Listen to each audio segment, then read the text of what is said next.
Scene script.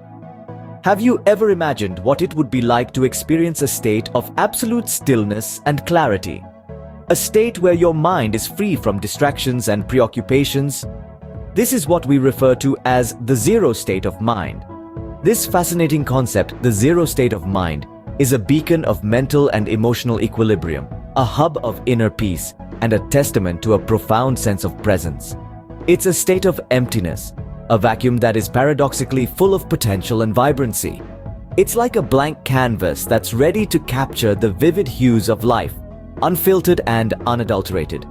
The zero state of mind is not just a philosophical or spiritual concept.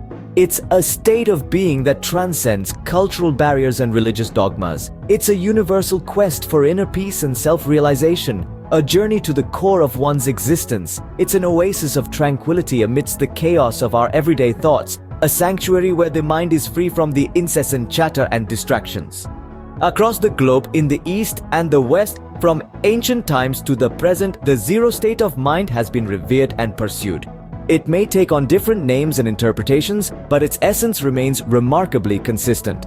Whether it's the Buddhist concept of sunyata, the Zen Buddhist empty mind, the Taoist uncarved block, the Vedantic Atman, or the modern psychological flow state, they all point to the same destination, a state of mind that is free, open, and unconditioned. The zero state of mind is not just a lofty ideal, it's a practical tool for personal growth and self-actualization.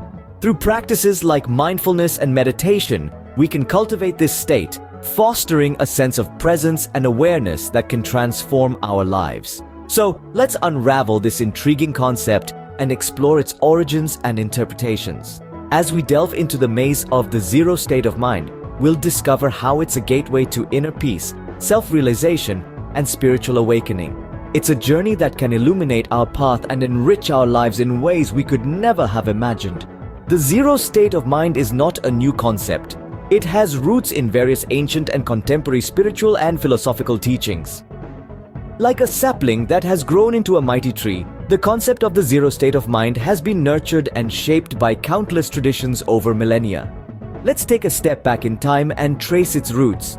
In the quiet monasteries of ancient India, Buddhist monks meditated on the idea of emptiness or sunyata.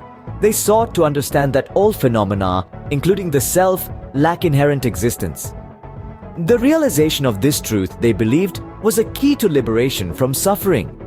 This profound understanding of emptiness is a cornerstone of the zero state of mind. Moving east to the lands of Japan, the Zen Buddhist tradition emphasized the importance of an empty mind or a beginner's mind. This state of openness, devoid of preconceived notions, allows one to experience life directly, without the filter of past experiences or future anxieties.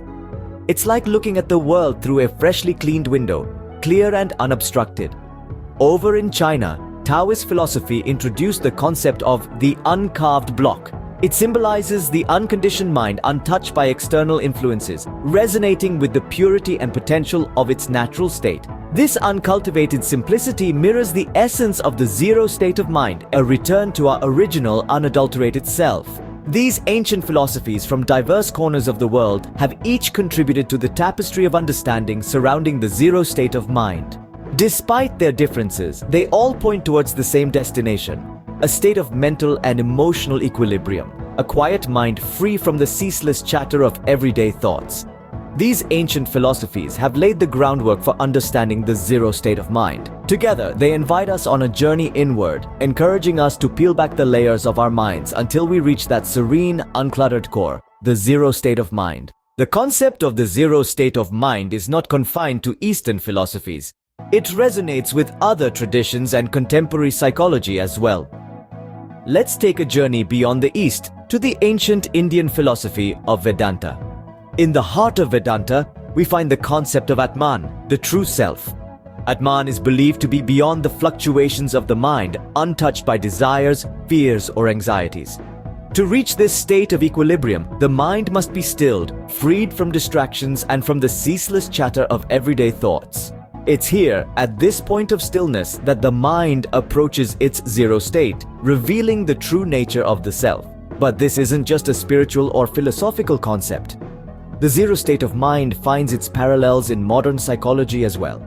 The idea of a flow state, where individuals experience heightened focus, creativity, and a sense of timelessness, shares striking similarities with the zero state.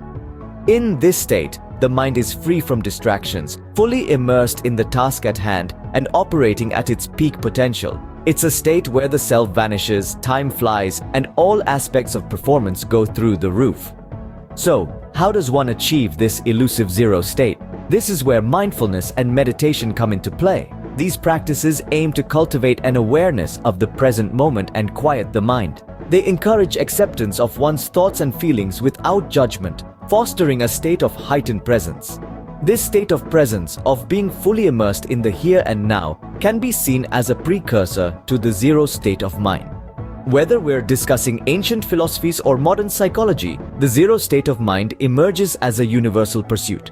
It's a quest for inner peace, clarity, and a profound sense of presence, a journey towards self-realization and spiritual awakening. From ancient philosophies to modern psychology, the zero state of mind is a universal pursuit.